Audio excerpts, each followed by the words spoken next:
नमस्कार, बहुत स्वागत है आप सभी का। शाम के 4 बज चुके हैं, देख रहे हैं आप आज तक, और इस वक्त मैं आपके साथ आशुतोष चतुर्वेदी। देखिए, एक तरफ राहुल गांधी की भारत जोड़ो यात्रा चल रही है और दूसरी तरफ चीन में तबाही मचाता कोरोना भारत को भी सता रहा है, डरा रहा है। केंद्रीय स्वास्थ्य मंत्री ने भारत जोड़ो यात्रा में कोरोना प्रोटोकॉल का पालन करने को लेकर राहुल गांधी को चिट्ठी लिखी और इस चिट्ठी को राहुल गांधी ने साजिश करार दिया। वहीं मोदी सरकार पूछ रही है कि क्या एक परिवार की मर्जी देश की सुरक्षा से बड़ी है इस वक्त।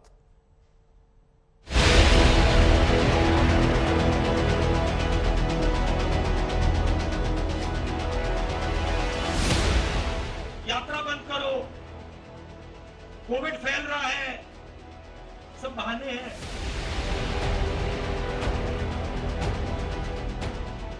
राहुल जी, पूरी दुनिया भर में चीन, कोरिया, जापान में लाखों केस कोरोना के आ रहे हैं।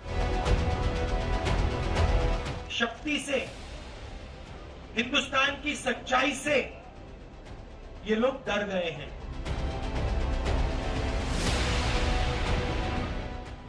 आपको तो देश हित नहीं, परिवार हित पहले है। सियासत क्या ना करा है, वही राहुल गांधी जो कोरोना की पहली और दूसरी लहर के दौरान पाबंदियां तो अपनाने में कोताही पर बीजेपी को कोस रहे थे, आज मास्क की हिदायत को बहाना बताने से भी नहीं चूके।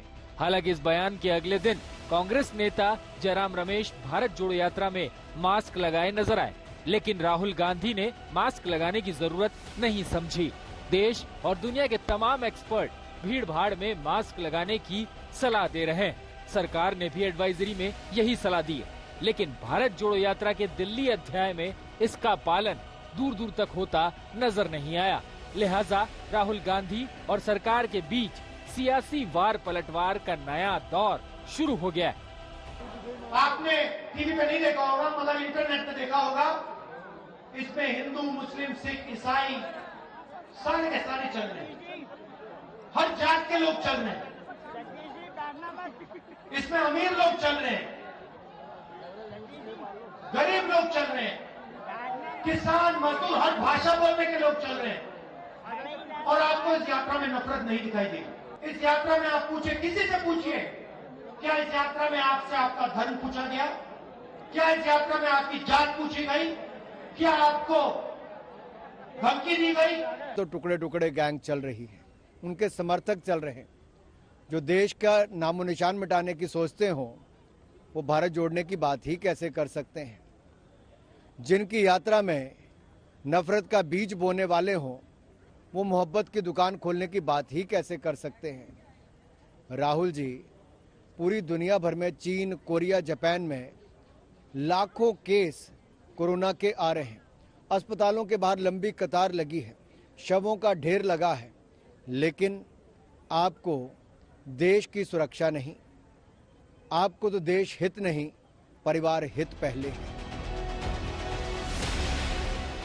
दरअसल ये सियासत दोनों तरफ से जोरदार चल रही है। स्वास्थ्य मंत्री ने राहुल गांधी को प्रोटोकॉल का पालन करने या फिर यात्रा बंद करने की चिट्ठी लिखी थी, तो कांग्रेस ने पोस्टर जारी कर तंज किया और कहा कि कोरोना से डर नहीं लगता साहब, यात्रा से लगता है। जवाब में बीजेपी ने पोस्ट किया कि कांग्रेस का चरित्र तो भारत तोड़ो है। भारत जोड़ो यात्रा साल के आखिर में 7 दिनों का विश्राम लेगी और फिर नए साल में ये यात्रा फिर से शुरू होगी। इसे लेकर संसदीय कार्य मंत्री ने दावा किया कि राहुल विदेश जाने वाले हैं, तो कांग्रेस ने पूछा अगर राहुल विदेश नहीं गए तो क्या वो माफी मांगेंगे। हमने तो डिमांड काउंट किया है बीएससी में आके, वो जयराम रमेश, उनको पता नहीं है क्योंकि उनके नेता के साथ वो उधर घूम रहे हैं। और नेता का भी आप देखो, वो 1 सप्ताह के लिए बंद कर रहे हैं भारत जोड़ो और विदेश जा रहे हैं। तो ये क्या होता है?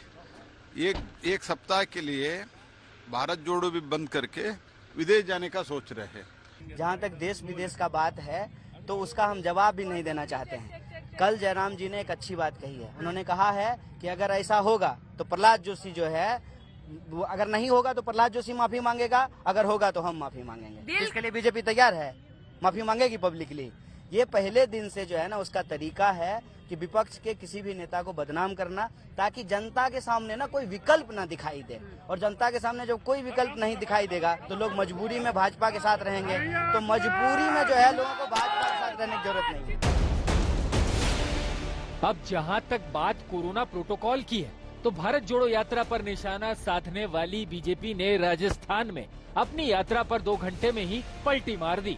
कल दोपहर 3 बजे जनाक्रोश यात्रा को रद्द करने का ऐलान करने के बाद शाम होते होते उसने कहा कि केंद्र और राज्य की ओर से ऐसी किसी एडवाइजरी के बिना सारे कार्यक्रम पहले की तरह चलते रहेंगे।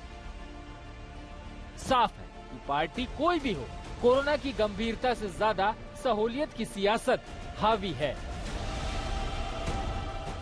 दिल्ली से सुप्रिया भारद्वाज और मौसमी सिंह के साथ आज तक ब्यूरो।